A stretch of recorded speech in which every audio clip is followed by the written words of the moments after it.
Our next speaker is Michelle Hanlon, who will be doing an announcement. Michelle is actually a co-director of the Air and Space Law program at the University of Mississippi School of Law and its Center for Air and Space Law. She is the editor-in-chief of the Journal of Space Law, the world's oldest law journal dedicated to the legal problems arising out of human activities in outer space. Michelle is a co-founder and president for All Moonkind, Inc., a nonprofit corporation that is the only organization in the world focused on protecting human cultural heritage in outer space. In this capacity, she was instrumental in the development of the recently enacted One Small Step Act. For All Moonkind has been recognized by the United Nations as a permanent observer to the United Nations Committee of the Peaceful Uses of Outer Space. Michelle Hanlon, thank you so much for being with us today. Thank you so much for that introduction. Thank you for having me here. I'm really excited to be here. As you said, I'm the co-founder of For All Moonkind. I'm the co-director of the Center for Air and Space Law, and I'm adding a new hat in space law. I'm delighted to announce today that I've been elected president of the National Space Society, and it is a thank you. It is really, really exciting. It'll be official tonight, but the cat's already kind of out of the bag because we're having a forum tomorrow night. But it's our most diverse leadership yet in terms of age, gender, and race. And it shows that this National Space Society is really focused now on the future, because I think I'm probably the first lawyer elected president of the National Space Society, and it's really important because finally people are realizing, hey, law can actually be good and help you. And when you listen to Michael talking about investment and how can we as lawyers help, and that is to give good and responsive and adaptive regulation and help people figure out what those look like. So I know that everyone here has a lot of space experience and knowledge. Just in case you don't know, the National Space Society is an independent, nonpartisan, educational, grassroots, nonprofit organization dedicated to supporting the development of humanity into a truly spacefaring species. And so for me, this really resonates because at the Center for Air and Space Law, we are the oldest space law center in the United States. We were started by Stephen Garov, one of the grandpapas of space law back in the 60s. He actually was a Yale law professor and went to Yale Law and said, hey, we need to start like a center for space law. And Yale, which is my alma mater, said, no, that's crazy. So Dr. Grove came to Mississippi and the rest is history. But we're really focused on, there are 3 or 4 sort of centers of excellence for space, I would say. You have McGill up in Canada, and they're really focused, on the academic side of it, just sort of the heady, what does it mean, how we're going to do space, what is the global commons, So if you want to be an academic, by all means, go to McGill. It's also my alma mater, so I'll give them a plug. And then there's the Leiden in the Netherlands, and they're very focused on European strategies. So if you want to go work at Airbus, go to Leiden. But here in Mississippi, we're focused on the growth of the commercial space industry in the United States and beyond. And so we're really focused on looking at what regulations we need to put in place now to support commercial space and to support a human community in space. And so I'm a pure Trekkie through and through. I believe that my grandchildren or great-grandchildren are going to be living and working in space. And I want to make sure that they have all the same human rights, all the same rights we have here.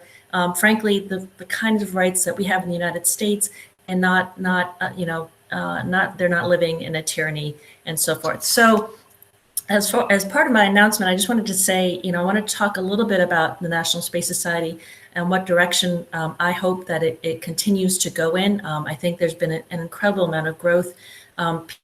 Realize that the National Space Society has been a permanent observer to the United Nations Committee on the Peaceful Uses of Outer Space for decades now, and they are now finally again finding their international voice. We have chapters all over the world. The most recent are from India and Ecuador. And this is so important because one thing we all know about space is it's international. Sure, the United States is leading commercial space, and it's leading in terms of how it regulates its national entities in space, but it's ultimately an international realm. So I'm really delighted that my tenure as president will bring in sort of this focus on law and policy, recognizing the need to develop this regulation and support human communities. I'm just going to keep talking unless somebody has questions or wants to interrupt, because I can go on forever. But no, this is really interesting, Michelle. Congratulations again. no, thank you. So, so again, so we sort of look like, why do we need regulation, right? That everyone sort of celebrates space as this wild, wild west and this new frontier. But we're really transitioning from, the 1960s, when we had space laws. We have these 4 sort of magic treaties of space, which have kept the peace in space this far. But we're transitioning from sovereign activity, right? It's no longer just the United States and Russia. It's no longer even just the United States, Russia, China, and France. It's a lot of private companies. And certainly right now, those private companies are being supported by their governments. But, I think I'm certainly cheering on, Elon Musk and Jeff Bezos, and hoping to see this transformation of space activity wholly from moving it from this sovereign paradigm into something more. So what do we need to do for that? We need to offer certainty to investors, and that's why regulation is so important. Right now, we have these concepts in outer space law. You have to have due regard for anybody else out there in space with you. What does due regard mean? To you and to me, whatever, it's sort of common sense, right? Being considerate. But in legal terms, due regard has been litigated once at the International Court of Justice. And it's this whole balancing act of lawyer speak, that you have the coordinated efforts of one, and are they equal to the efforts of the other, and then balance that against the efforts of somebody else. So what happens when you have concepts like that in business? It means all of your investment is going to pay lawyers who are trying to argue about what this means, and you're not spending that investment where it should be spent on research and development. And so that's why we need law and regulation in space. Of course, it has to be adaptive. It can't be, this is what we say, and this is what, I think the Artemis Accords are brilliant, because they don't say, boom, this is the law. They take the same approach of the Outer Space Treaty. Here are some guidelines and principles. We'll all follow them, and we'll see what happens and how things regulate beyond that. So on top of that, we really need to fill the gaps in space law. I think everyone here probably understands, can you own property in space? If you mine it, do you own it? Well, if you're American, if you mine it, you own it, but maybe not if you are, South African or Australian or Indian. So the United States has said, if you mine it, you own it. And it has now 10 partners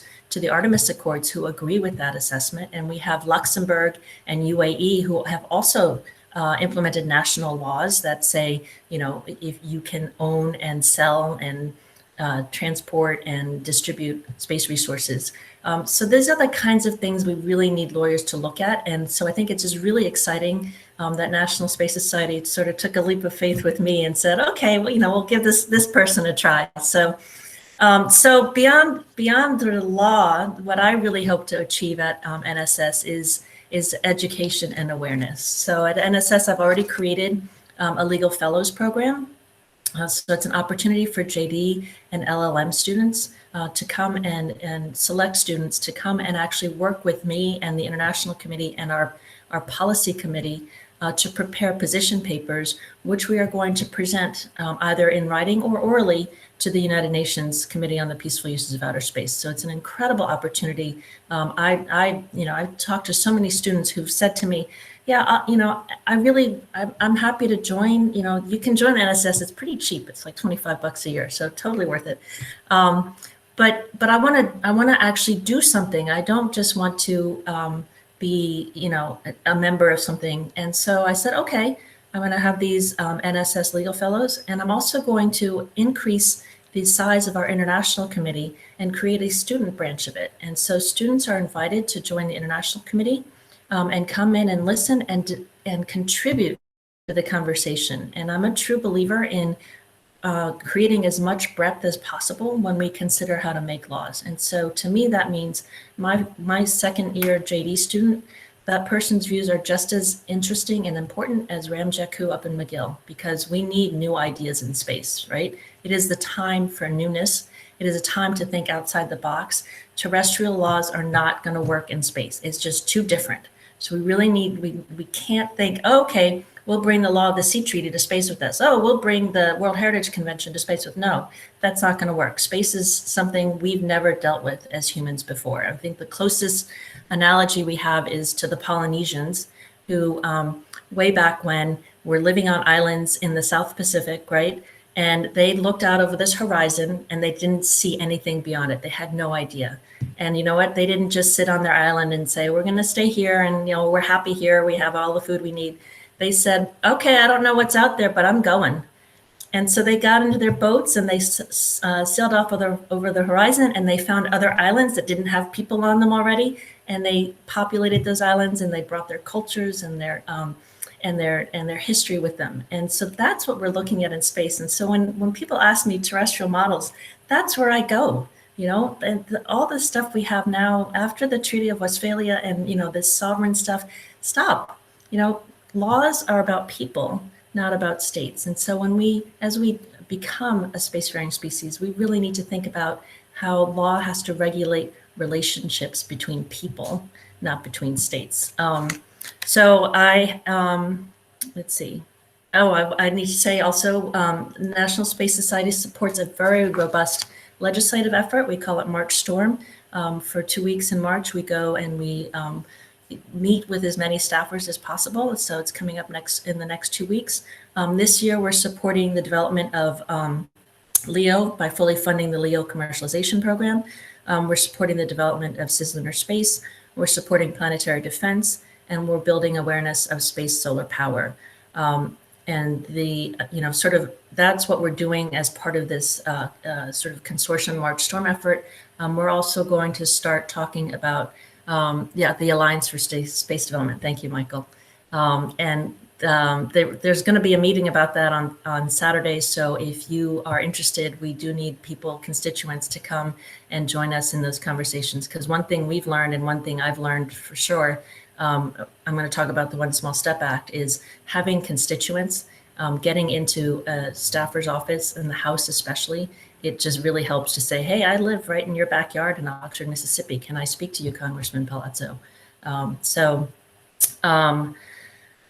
I, as president of NSS, will also be focused on outreach. I think we all agree we need government support at this point for even for commercial activities in space. But we're not going to get the support from the government unless taxpayers understand the need for space. And so one thing that I've been really frustrated by has been this sort of bubble that the space community lives in. You know, when Dragon goes up, 3 million people watch it, yay, but 3 billion people watch Taylor Swift. Okay, so we're not reaching people. And so one of my biggest efforts at the National Space Society is going to be bursting that bubble and bringing people into it, because we're not going to be able to get the funding we need for space activities unless we have the taxpayers, a lot of taxpayers, agreeing that's what we need. And so I have a big announcement tomorrow. So join us tomorrow for how we plan on executing that outreach through For All Mankind. And so I'm going to switch gears a little bit, because I know Michael asked me to talk about the One Small Step Act.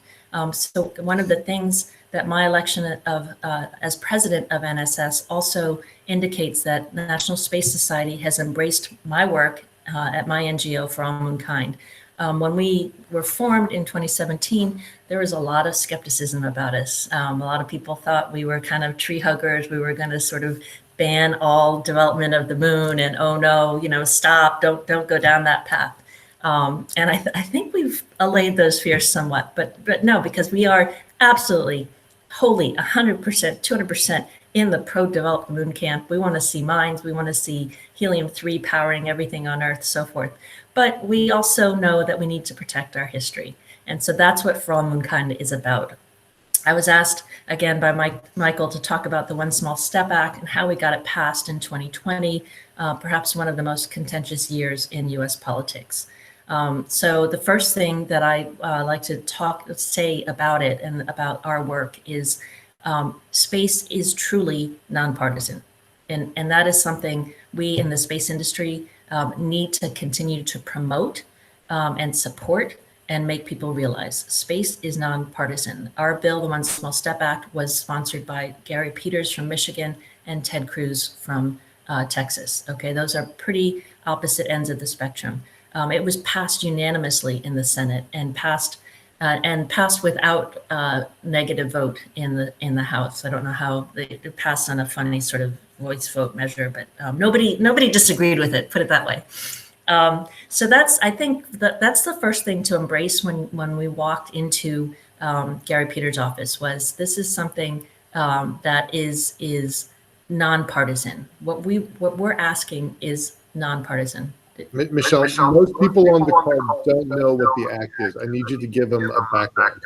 Okay, so I will walk you through how we got to the One Small Step Act by sort of talking about our mission. So For All Mankind wants to protect heritage sites in space. So think of the we're starting with the lunar landing sites. So think about Apollo, but also think about Luna 2, the first soft landing on the moon. Luna 2, the first hard landing on the moon, the first time a human object ever made it to another celestial body.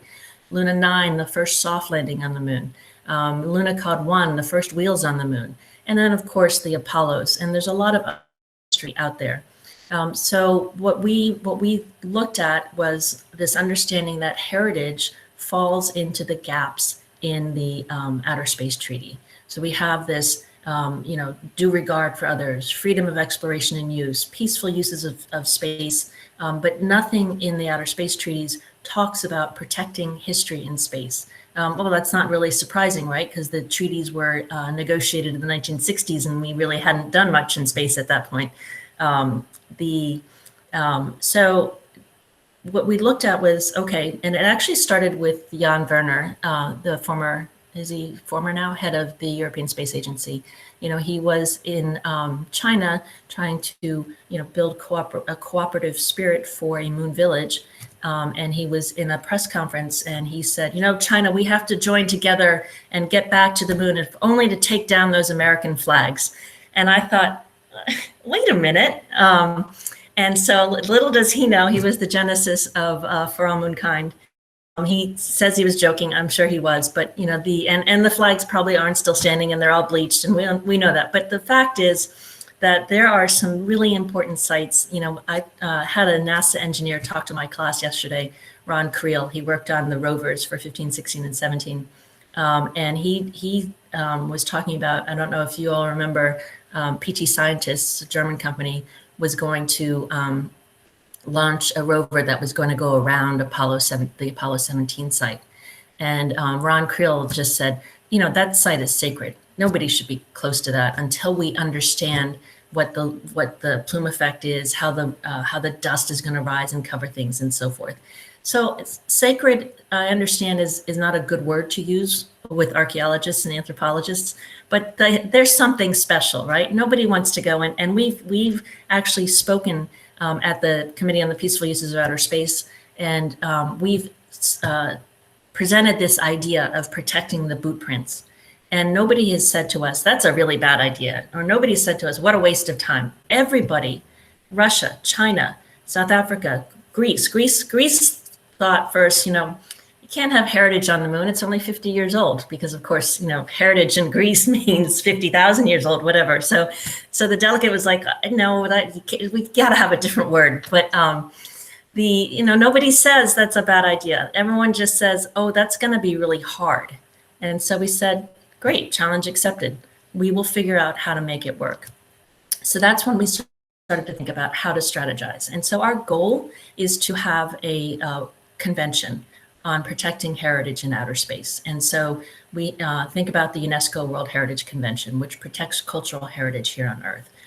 This is a convention that has been signed by every nation on Earth. I think the US pulls out every now and then, but we're still a signatory and we'll be back in.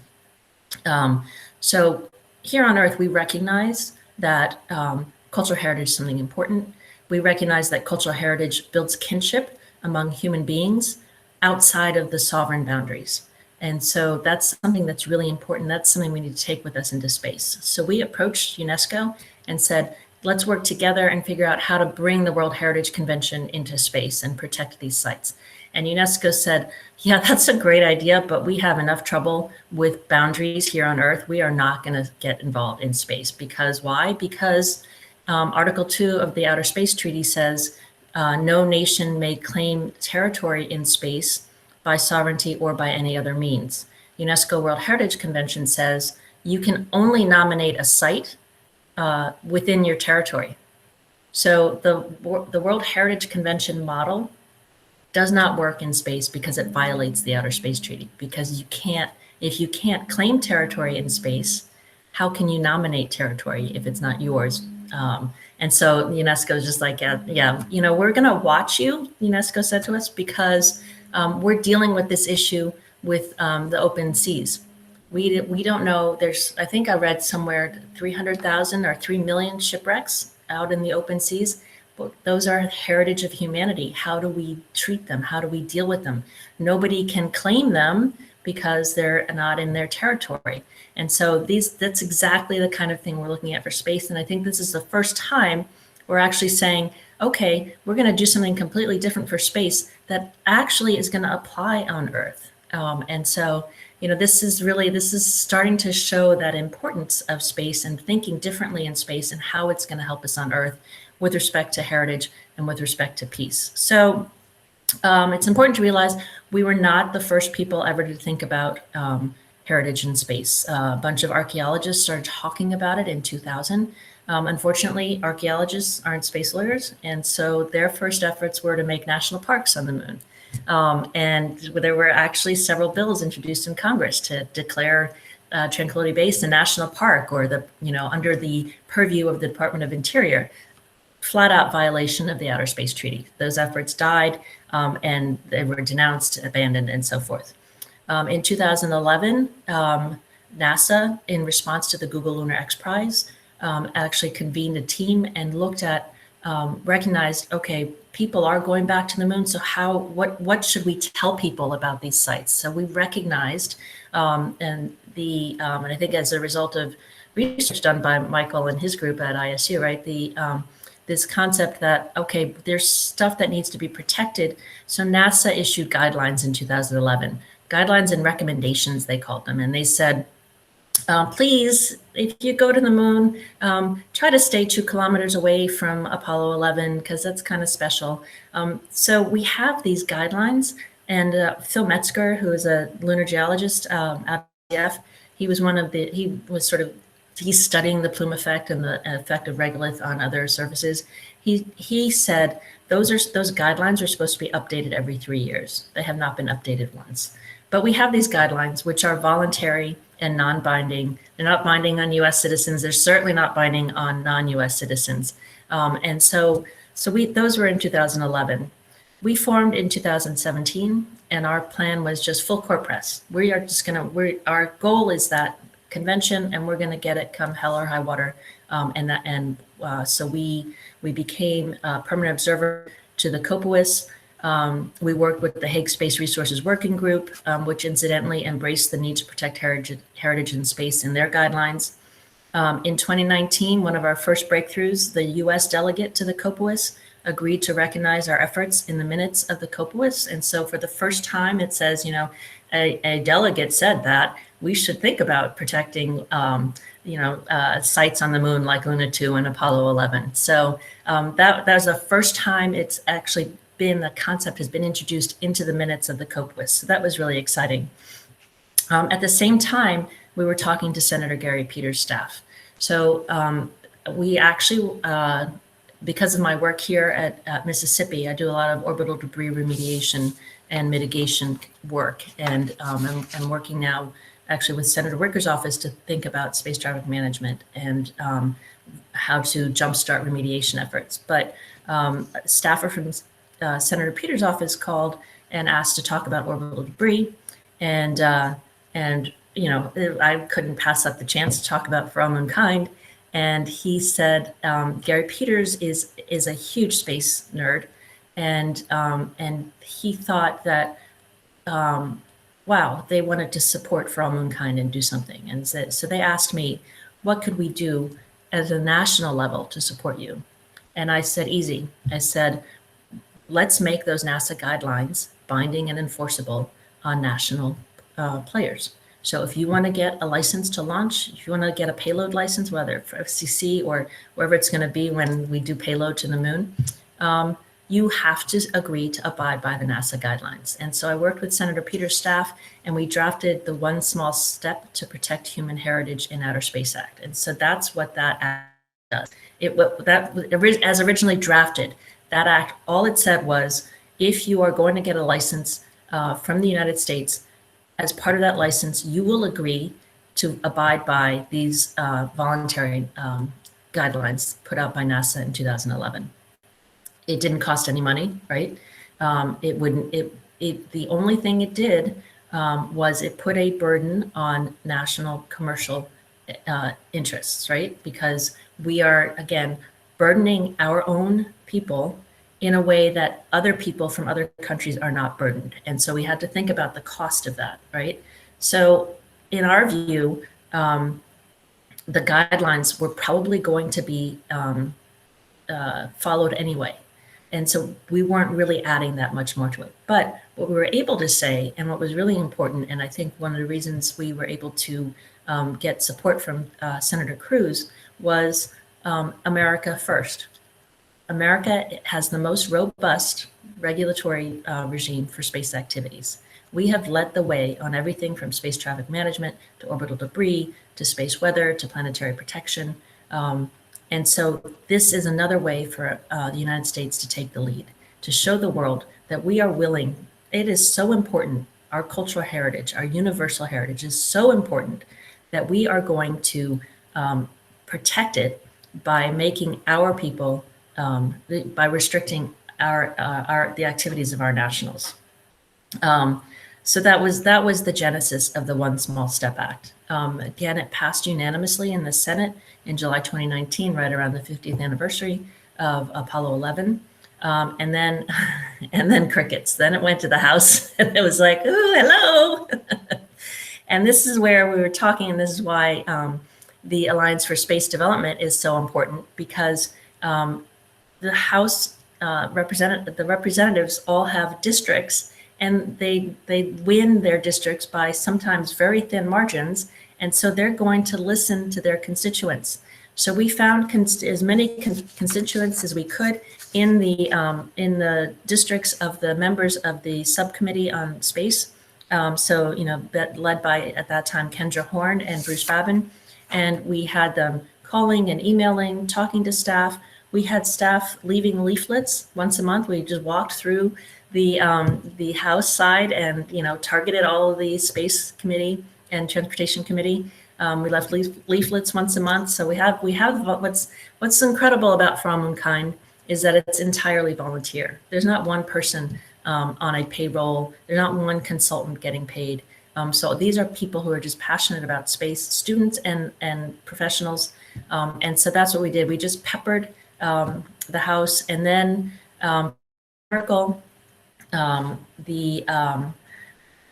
it just continued to grow. And I was just seeing my notes. The next thing that really happened that was a huge boon to us was the Artemis Accords. Section 9 says we agree that we're going to figure out how to protect our heritage in space. And so I know Gabriel Swinney was actually the U.S. delegate to the COPUOS who threw us the bone and put us in the COPUOS minutes. He was the architect of the Artemis Accords, and I will take credit for Section 9. But don't tell Gabriel I said that. But yeah, we definitely planted the seed, right? And so this is what our work is all about: is just planting that seed and making people listen to us. And we give 4 presentations at each subcommittee meeting of the COPUOS at COPUOS itself.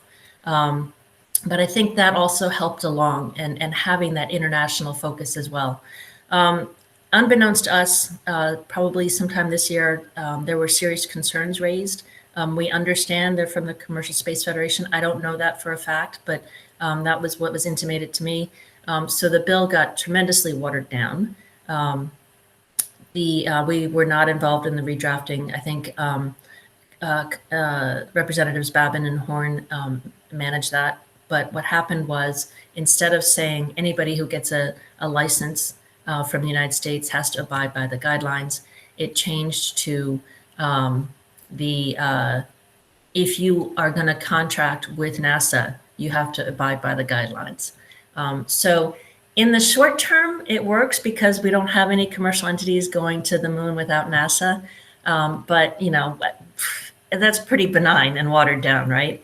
So so now what the interesting thing is, they changed the language and they added a sort of a preambular part talking about due regard and harmful interference. And so for us at For All Mankind, it's a huge window because now we have US legislation that has put due regard and harmful interference into the same bill as this concept of protecting heritage. And so for us, it's just a jumping off point. So we're going to use that to really talk about, okay, now it's time to dig down on what does it mean for due regard. And we're working with Senator Blumenthal and Senator Wicker and Senator Peters. And we're going to talk about what are the next steps for All Mankind in terms of protecting that heritage. So one thing we're thinking about is, funding to update the NASA guidelines. So, push more, which is something that would also support lunar economy and commercial entities on the moon, because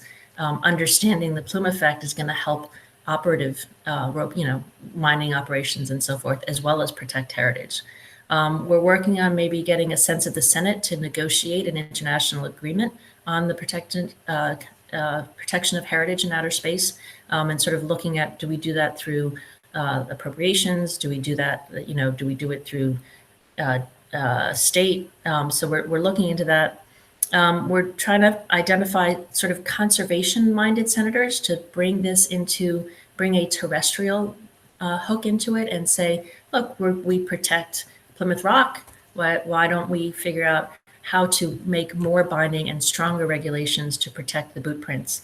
Right now we're stymied because the staff is all unclear right now. Everyone's got the new committees and they don't have staff. My contact at Senator Peters' office went to work for Department of Transportation. So we're sort of starting from scratch in terms of understanding who we need to talk to and what we need to do.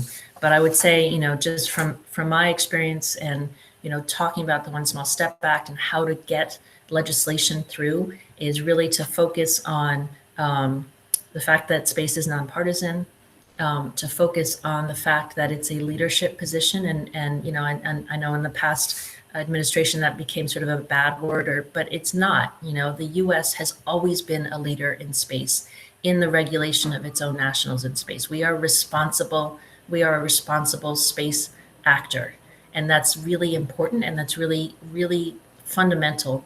And if we want to lead in space, if we want to, now everyone's sort of in a kerfuffle because the MOU between Russia and China, let's lead in space and continue to show how responsible we are. And those were the messages that resonated, or that we felt resonated with respect to the One Small Step Act. Phew. So I'm happy to answer any questions about National Space Society, about the One Small Step Act, about space law, anything. Well, please go ahead, Leo. Okay, really quick. So Michelle, we here at the Foundation for the Future, we are a scientific education and public works advocacy foundation dedicated to the creation of a public-private space infrastructure partnership. How are your efforts, how can they be adapted to help a foundation like this? So I think, I'd love the mission. And I saw, I think a couple weeks ago, there was an op-ed maybe about bringing space education into the schools. And this is something I always say, after I protect all of our heritage in outer space, I want to make space part of our pre-K to K to 12 education, because I have students here, JD students, law students, who don't know what remote sensing is. We were just certified by the American Bar Association, and I was interviewed by a number of lawyers, and I teach a class on remote sensing law, and they asked me, what is remote sensing? So these are professionals, right, who should really know. And so, I said it, I think I said it on a panel with Michael, actually, a couple months ago, that, children ought to know that their phone works because of a satellite. This isn't the Google magically giving you information, you know, this is coming from a satellite, and that's such an important part of our infrastructure. And so, like I said, I have an announcement tomorrow about, you know, this education, but I think the key is, first of all, I think in this environment, the key is really recognizing that we need to bring diversity into space. And the only way to do that, and we have a task force here at Mississippi that's been looking at it since last July. I really honestly think the only way to do that is to start educating at a very young level about space across all demographics, and across all neighborhoods. Because I had a student, law student, who did a really compelling presentation about what he called the Black astronaut. And he said, you know, when he first saw Mae Jemison, he thought it was a movie, because he was like, Black people can't be astronauts, you know? So we're missing a huge bucket. And the other thing I like to tell people is, you know, NASA, the US beat Russians to the moon. And why did we do that? Because believe it or not, our nation is a nation of immigrants. We are far more diverse than the Soviet Union was, right? And even though, yes, we had to find our hidden figures and look back at a very painful history, the fact is that diversity is the path to success and sustainability in space. And so in my view, in terms of how we promote, and I say we because, you know, we'll work together, is to recognize that we can only succeed through diversity. And in order to achieve that diversity, we really need the funding to get into schools, and start children of every race, gender, et cetera, thinking about space in a very different way than they are right now. I'm going to just confess a personal moment there for a moment. When you start talking about Polynesians and looking beyond the horizon and just deciding to go, I actually got a little bit of chills out of that. That was a very powerful, evocative image. So thank you for that. Sure. So this has been an interesting path to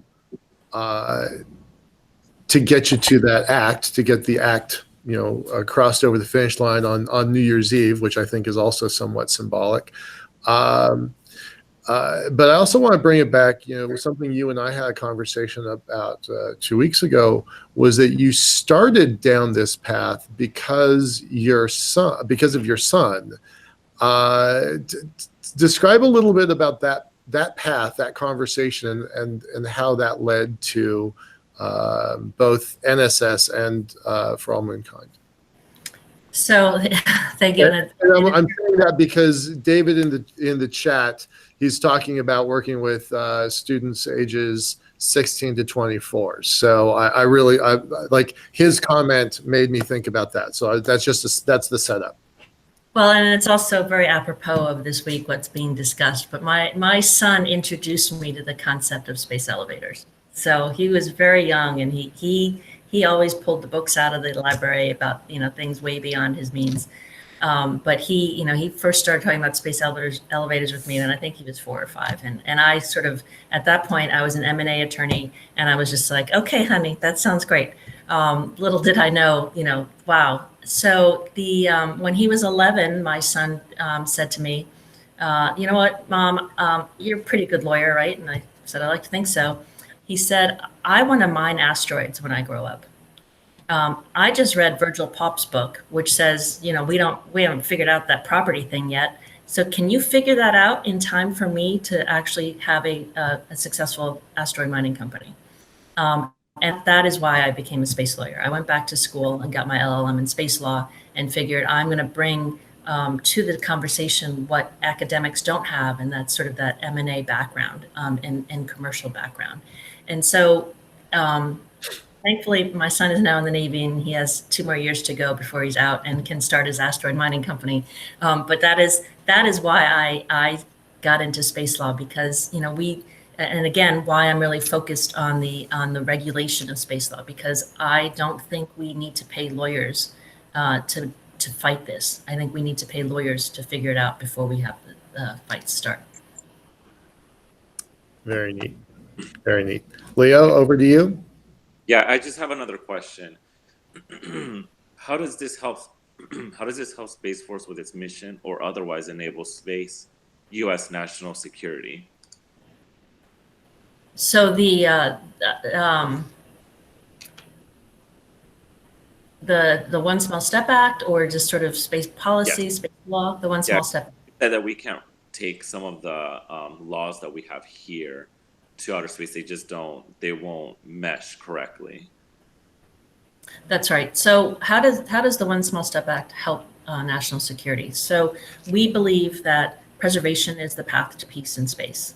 So we right now at the COPUOS, we have no sort of fundamental agreement as to whether we can own property in space, or how space property or space activities with respect to mining operations, resource utilization ought to be handled. What we do have is agreement from 194 nations around the world that cultural heritage is important.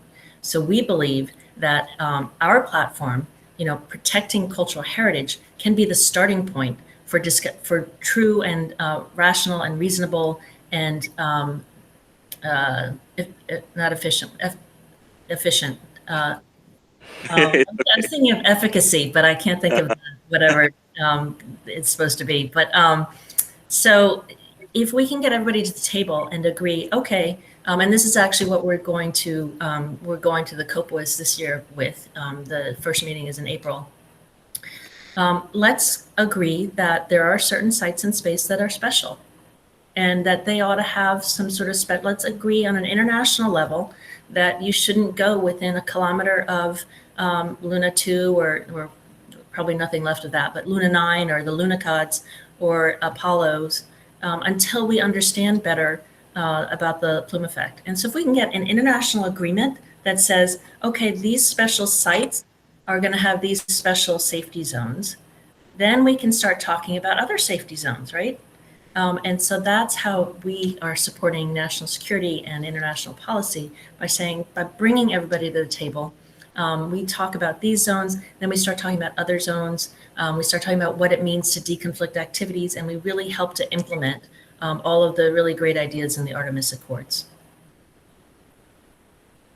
Let's come back to Ole Miss for a second.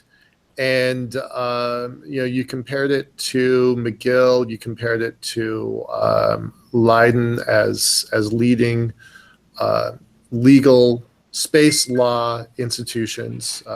George Washington's up there. We just had International Space University come in and chat about their stuff. What kind of students are going through your programs? Are they environmental lawyers that are shifting to space law? Are they brand new and want to do space as to protect us from space pirates? What kind of people are going through your programs right now? So the first, of course, ISU and GW, we're a space law program, and so I just make that distinction because I don't mean to diss like GW, but because they have a very strong emphasis on policy. Policy, yeah. And they don't have that Master of Law program. So we do have a JD concentration. We don't encourage, we tell students, the JD concentration is really fun because space law is the most fun thing to study in law. But you're not going to come out with a JD 3 years and go work at SpaceX. So we're really focused. We've taken, since I started at Mississippi, in my first year, we had 3 LLM students. Now we have 30.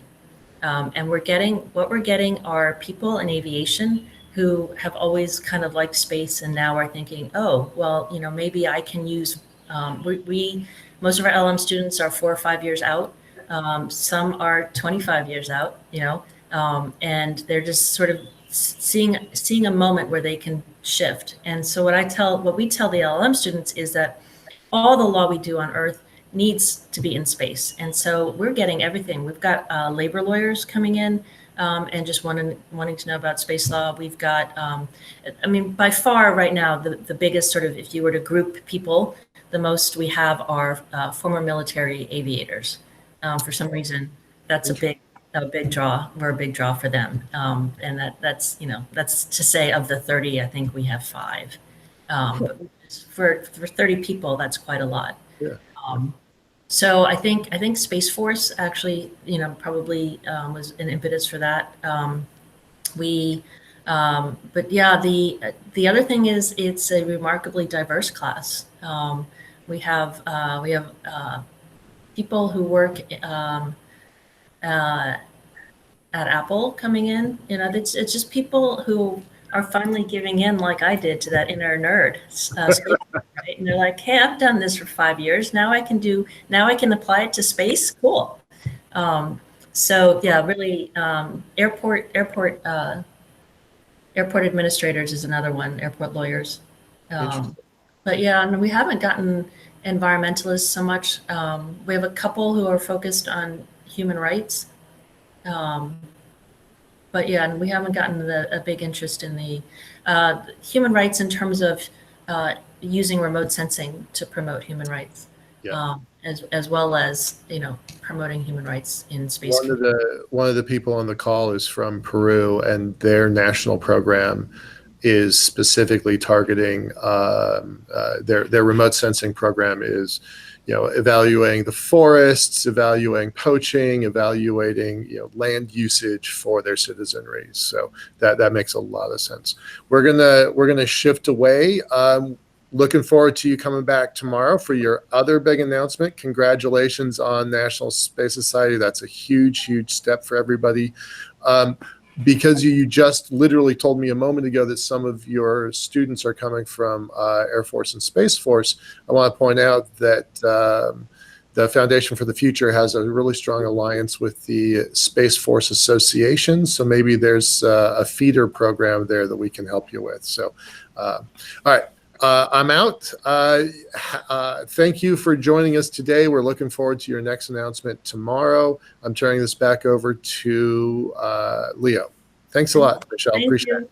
Thank you so much. Please put your contacts into the chat so that people can sign up for your classes if they want to be a spacewalker. Awesome.